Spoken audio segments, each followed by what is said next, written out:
कहानी नीरू की है। पंजाब की नीरू की शादी दिल्ली के राहुल से होती है। दिल्ली कितना बड़ा शहर है ना, लेकिन आप लोगों का घर तो बहुत छोटा है। हमारे पंजाब में तो ये बड़े बड़े घर होते हैं कि मजा ही आ जाता है। कोई बात नहीं नीरू, मैं भी तुम्हारे लिए बहुत बड़ा मकान बनाऊंगा बहुत जल्दी। नीरू के पिता जहां पंजाब के जाने माने व्यापारी थे, वहीं उसका पति राहुल दिल्ली में एक सिंपल नौकरी करता था। माँ, यहाँ तो घी मक्खन इतना महंगा है कि क्या बताऊं। मैं तो तरस ही जाती हूँ घी खाने के लिए।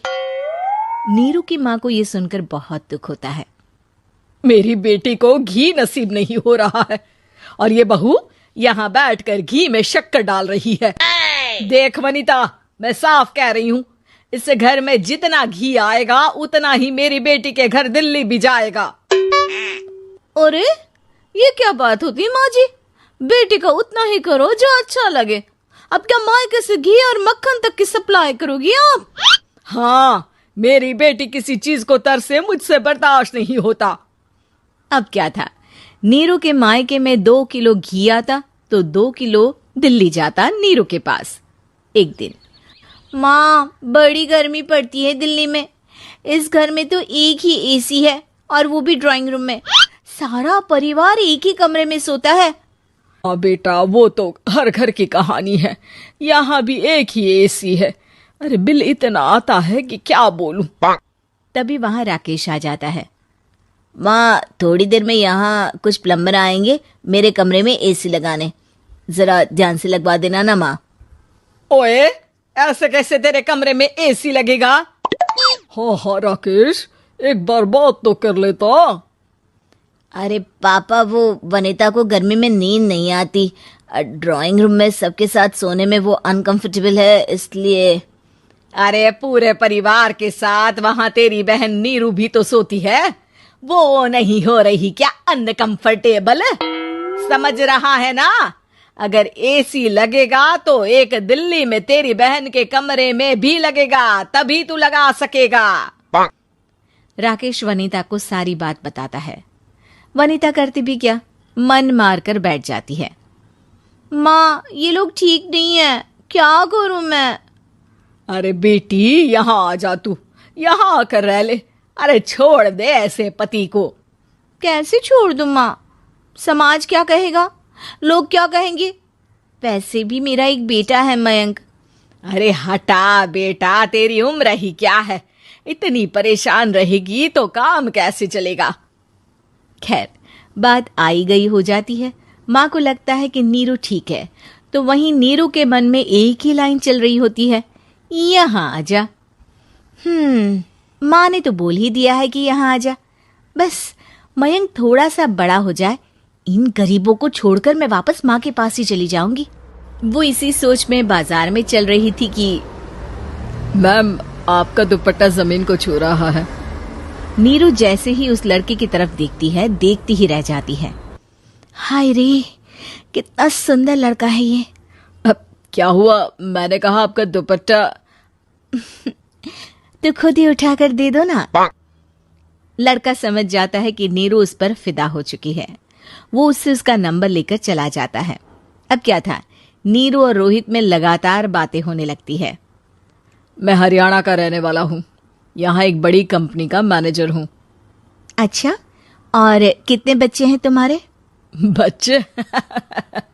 अरे मेरी तो शादी भी नहीं हुई है। तुम बताओ, शादी करोगी? नीरू शर्मा जाती है। अब लेकिन मैं तो पहले से ही शादीशुदा हूँ। मुझे फर्क नहीं पड़ता, बस तुम शादी कर लो, भाग चलते हैं। बहुत पैसे वाला हूं मैं, हमेशा खुश रखूंगा तुम्हें। नीरू रोहित से मिलकर सारा प्लान बना लेती है और फिर एक दिन घर से भाग जाती है। दोनों शादी कर लेते हैं। शादी के बाद, क्या बात है नीरू, तुम्हें परेशान सा देखता हूँ, सब ठीक तो है ना? हाँ, सब ठीक है।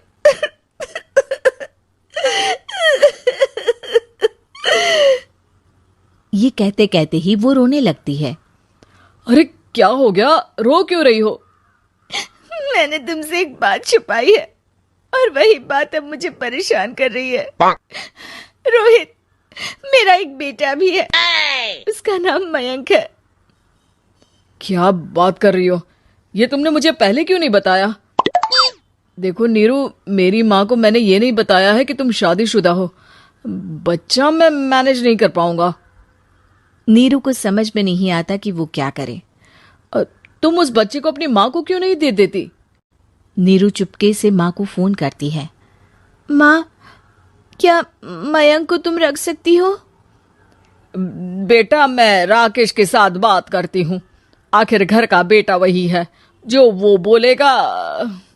वैसे भी बेटा, तूने जो किया है ना, उसके बाद से पूरा घर तेरी बुराई कर रहा है।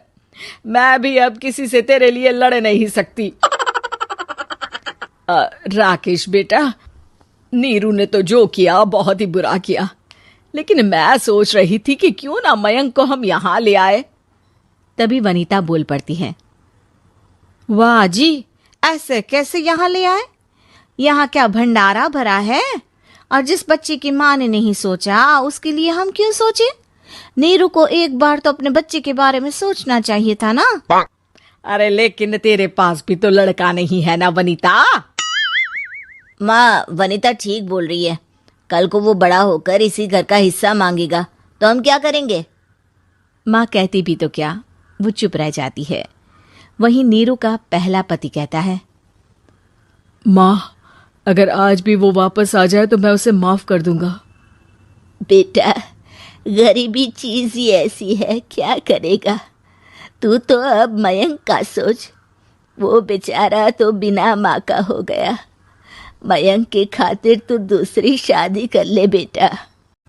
लोगों के लाख समझाने के बाद नीरू के पहले पति की शादी रिद्धि से हो जाती है, जिसके पहले पति से 2 बच्चे होते हैं।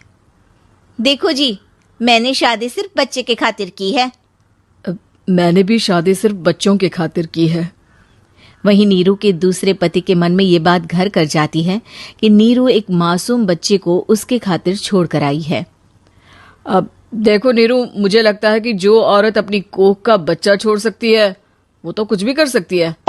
कल को तुम्हें मुझसे अच्छा कोई मिल गया तो तुम तो मुझे भी बाय बाय कर दोगी ना। नीरू को अब उसका दूसरा पति ताने देना शुरू कर देता है।